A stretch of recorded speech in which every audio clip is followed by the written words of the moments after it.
Mataas ang naging bilang ng mga biktima ng paputok na isinugod sa East Avenue Medical Center sa Quezon City. Pero karamihan naman ay mga minor injury lamang. At tulad ng karamihan sa mga kaso ng firecracker-related injuries, Piccolo pa rin ang nangungunang sanhi. May news to go si Von Aquino. Tulad ng inaasahan, ang Piccolo pa rin nga ang pinakamaraming na biktima at karamihan sa kanila mga minor de edad.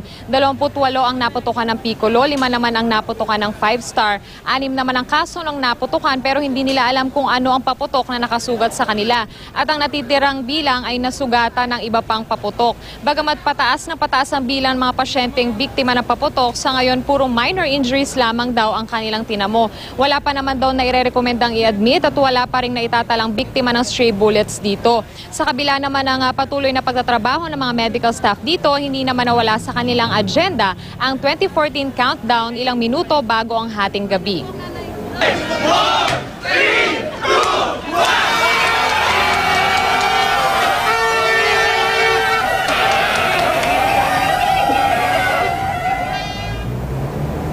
Tapos nga ang countdown na yun ay patuloy pa rin ang kanilang pagtatrabaho dito sa emergency room upang tanggapin yung ating mga kababayang na biktima ng paputok. Von Aquino, GMA News.